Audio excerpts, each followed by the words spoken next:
Nossas Histórias conta hoje a história de Eliana Bazanella.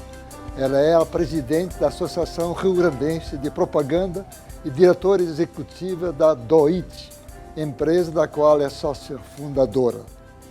Nós vamos falar de propaganda, de comunicação, de veículo, o setor que está mudando muito, e muito principalmente depois da chegada e da consolidação da internet.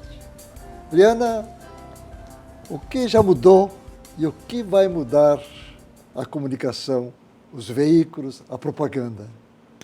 Obrigada pelo convite, um prazer estar aqui contigo.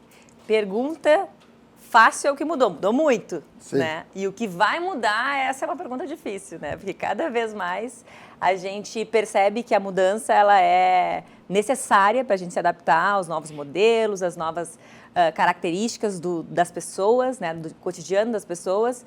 E a comunicação ela era muito mais simples, digamos assim. Hoje em dia, para se fazer comunicação, a complexidade e a amplitude de possibilidades que a gente tem é muito maior, né? Consequentemente, a gente precisa de novas skills, novas habilidades de profissionais.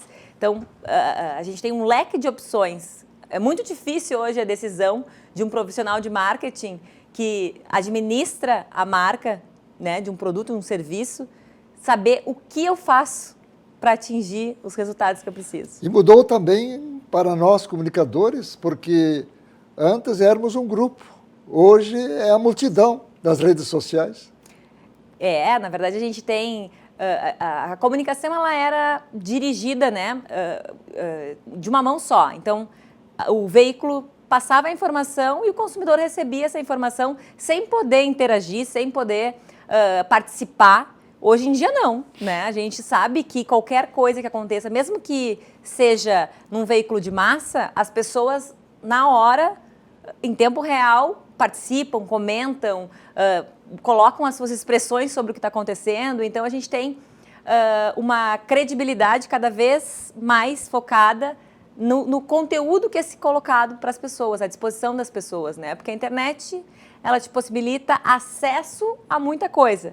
Mas a curadoria de conteúdo, a representatividade que tem a opinião de jornalistas, comunicadores, ela é fundamental, faz muita diferença. Inclusive no veículo de impresso, quando ele passar para ser apenas digital? Eu percebo que existem, óbvio, existem mudanças, acompanham a nova realidade, né, que a gente tem um mundo conectado, a gente nem fala mais sobre on e off. A gente aqui nesse momento, a gente está on ou off, né?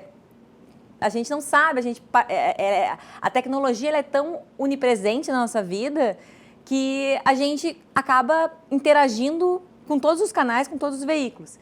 Então, acho que tem uma coisa importante que é a gente entender que existe momento e objetivo para todos os canais. Mudam-se os canais, mas não necessariamente mudam os veículos, né? Então, onde a gente tinha, de repente, um veículo impresso, essa comunicação migrou para uma assinatura digital, ou está migrando para uma assinatura digital. Depende aí também das gerações, um pouco, né? Depende das gerações, dos hábitos, né? Uma coisa não é excludente de outra. Por exemplo, hoje a gente tem muita gente que prefere continuar com o hábito de lendo o jornal, mas não quer dizer que ela não continue acessando a informação na internet. Ou, por exemplo, um livro. Eu posso ter o meu tablet, enfim, o meu equipamento para leitura digital, né? Mas quem não gosta de um livro impresso, né? Mexer num livro impresso, conviver com essa experiência. Então, as coisas não são excludentes. Acho que a gente vive um momento de transformação, a tecnologia facilita muito, mas a credibilidade que a gente tem com os veículos de curadoria e de trazer esse olhar, inclusive a opinião, né, de alguns jornalistas que a gente gosta, tem afinidade, isso é super importante. Portanto, isso não termina nunca, ou não? Obviamente, a tecnologia que muda. A tecnologia, a gente tem cada vez mais opções de tecnologia, né? Então, esse ano, por exemplo, a gente sabe que vem aí a chegada do 5G, que acelera ainda mais a internet. Só que, ao mesmo tempo, a gente... 5G no celular, né? O 5G é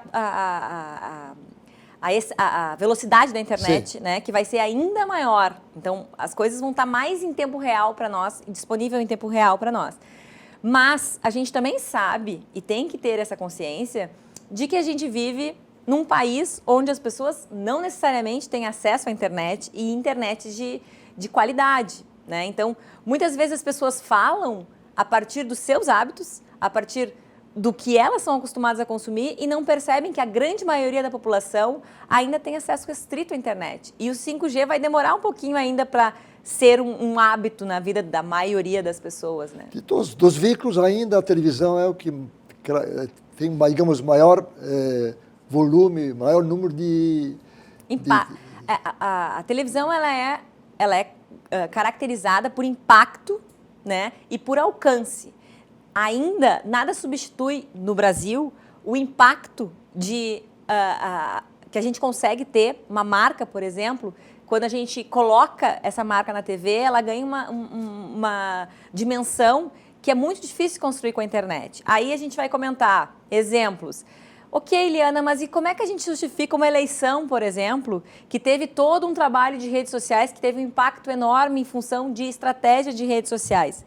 E aí, é uma coisa importante a gente dizer que marca não é uma coisa que as pessoas estão esperando esse conteúdo ou são defensoras de alguma marca, né? A gente não vê as pessoas defendendo uma marca naturalmente, como, por exemplo, as pessoas fizeram em período eleitoral, né? Seja para qual dos lados, né? Foi muito polemizado e essa polarização faz com que as pessoas se engajassem na informação e fizessem com que o conteúdo tivesse uma importância ainda maior nas redes sociais.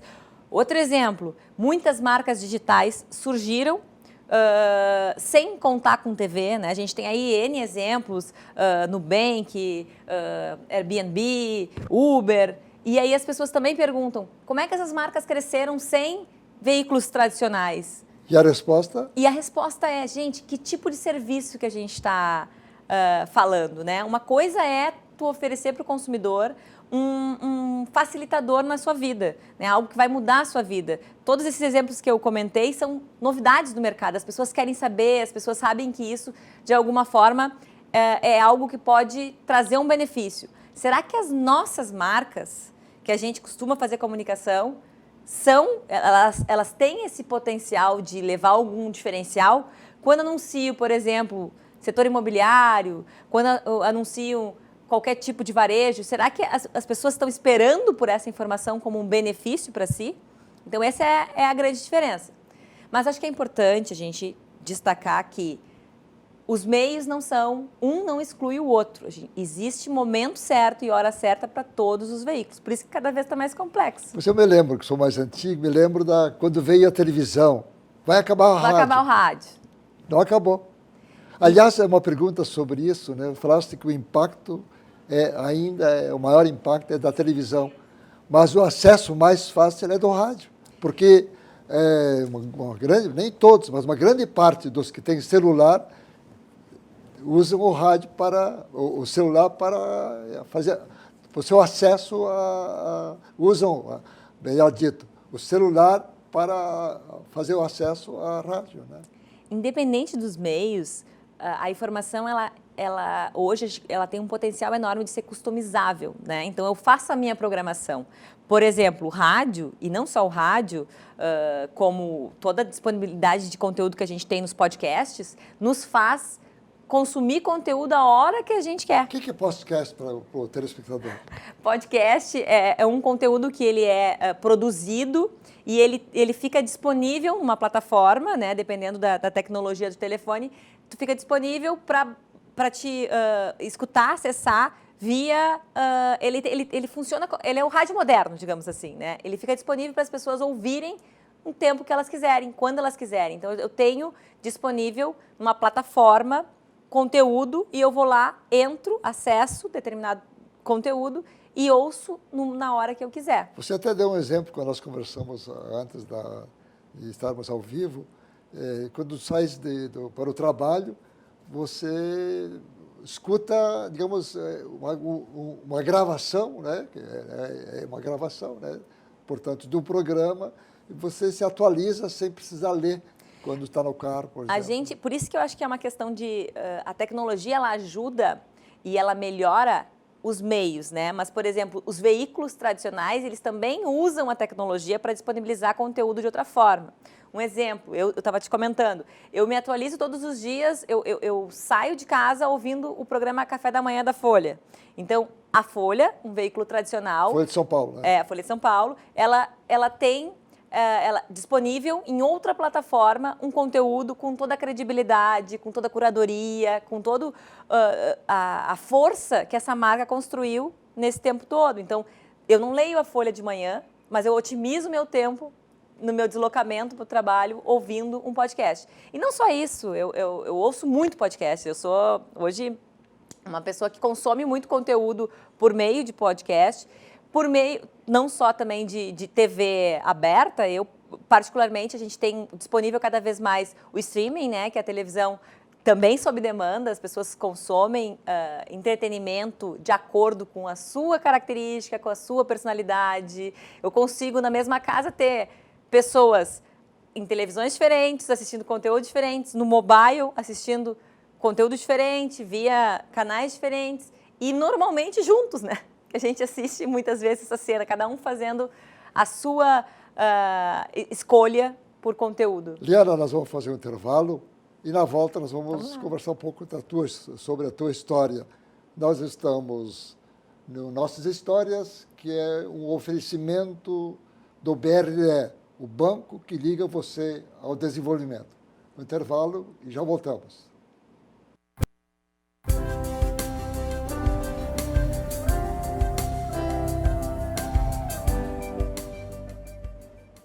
Nós estamos conversando com Liana Bazanella. Ela é a presidente da Associação Rio-Grandense de Propaganda. Em Nossas Histórias, que é um oferecimento do BRDE, o banco que liga você ao desenvolvimento. Nós agora vamos contar um pouco, conhecer um pouco melhor a Liana, a sua história, e começando por fotos, por favor. Está aí ela. Esse é o último ano, né? Na verdade, no Salão ARP, que é o principal evento do mercado publicitário desse final de ano passado, aí, de 2019. Outra? Também no Salão ARP. Gosta de falar essa pessoa, né? Sim. O microfone está aí... sempre bem-vindo.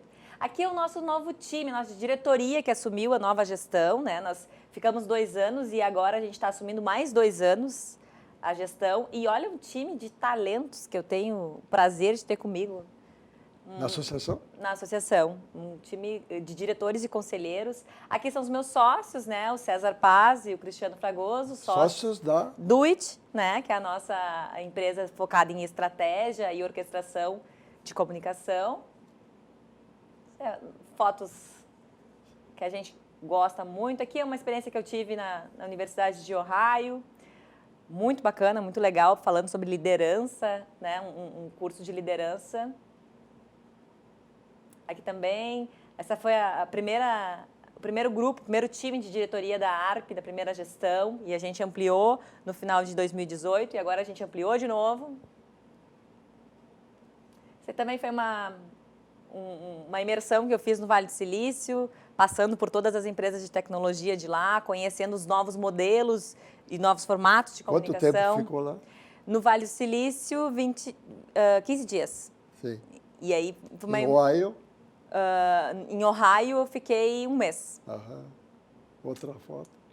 Esse é no Salão ARP de 2018, que também a gente estava ampliando a diretoria. Pode ver que o meu time está aumentando ali, né? O time da ARP é cada vez mais expressivo e diverso, que isso é uma coisa importante. Nós incluímos uma diretoria de diversidade, inclusive, para falar sobre essa questão, né? Mas a gente trouxe cliente, a gente trouxe academia, então nós temos uma diretoria acadêmica, a gente tem uma diretoria focada em olhar para a academia e aproximar a academia do mercado, isso é muito importante. Já dentro de uma nova visão da própria propaganda? Sim, incluindo essa relação algumas exigências a mais que se tem hoje do que se tinha? Com certeza. Por exemplo, a gente tem uma diretoria de data tech, que inclui dados e tecnologia. A gente tem uma diretoria Young, que é representada, inclusive, pela Greta Paz, que recebeu agora o reconhecimento da Forbes como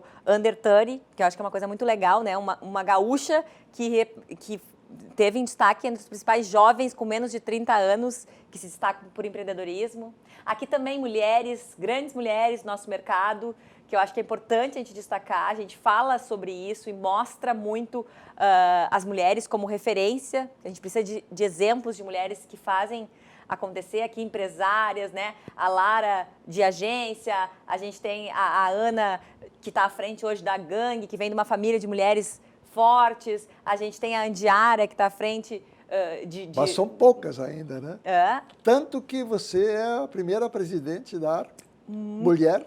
Infelizmente, em quantos anos? São poucas na liderança, né? A gente tem muitas mulheres na comunicação, mas a gente tem muito pouca presença de mulheres na liderança.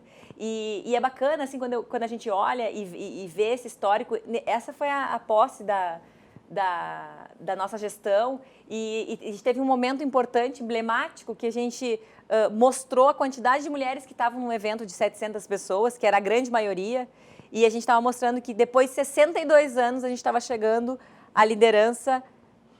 E que bom que a gente possa não falar mais sobre isso nas próximas gestões, porque a gente já quebrou esse paradigma, né? Certo. Essa é minha família, meu pai, minha mãe, minhas 2 irmãs, meus sobrinhos, meu filho.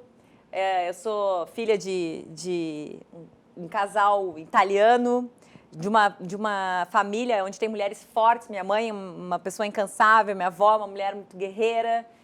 E meu filho, que eu amo de paixão.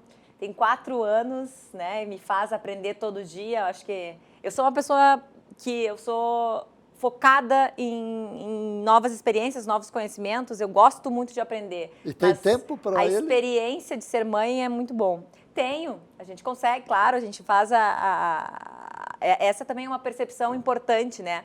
Para as mulheres poderem ter participação no mercado de trabalho, uma coisa que é fundamental é a gente ter igualdade em casa, né? Então, eu tenho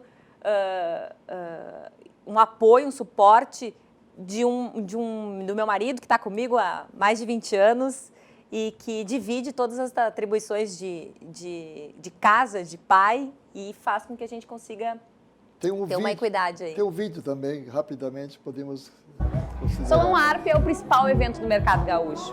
É um evento tradicional onde a gente consegue juntar em um mesmo ambiente profissionais de diferentes áreas que complementam a indústria criativa e destacar os profissionais que fizeram a diferença naquele ano. Mas a gente também está celebrando o Dia Mundial da Propaganda, que é um dia para todo o mercado publicitário comemorar. É a união na diversidade. Novas caras, novas habilidades, novos modelos, novas relações. Ampliamos o nosso escopo de atuação, horizontalizamos a nossa governança. A gente sabe que a gente vive um momento de transformação e essa transformação exige que a gente se adapte cada vez mais às novidades que vão surgindo. Os modelos vão cada vez mais ampliando as possibilidades e a gente trabalha dentro de um ecossistema. Somos únicos, mas somos muitos e tenho certeza que somos melhores juntos. É natural de Porto Alegre? Não, né? Não. Eu nasci em Getúlio Vargas, mas vivia praticamente a minha infância e adolescência toda em Rosário do Sul, sou da fronteira. E a formação como é que foi? Eu me formei em comunicação, né? Sim, antes disso foi tudo a base fundamental lá em Rosário, né? Eu estudei em Rosário. Fiz a escolha de vir para Porto Alegre, eu sempre quis fazer comunicação, minhas irmãs estudavam em Santa Maria, eu não queria ir para Santa Maria, queria vir para Porto Alegre, e então eu optei em ficar o 2º grau em Rosário, estudei em escola pública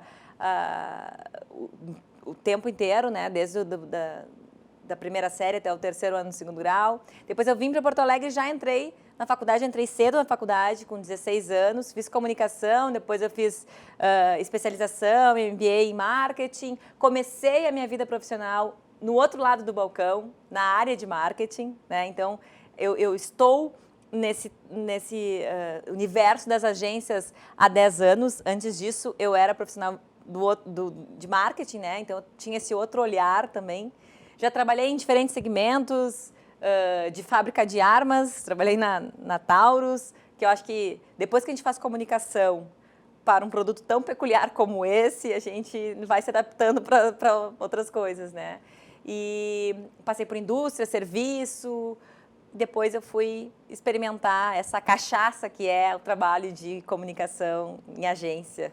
Liana, nós vamos fazer um novo intervalo e na volta vamos continuar falando sobre a comunicação, a propaganda, os veículos e a modernidade da internet. Ok? Um intervalo e já voltamos.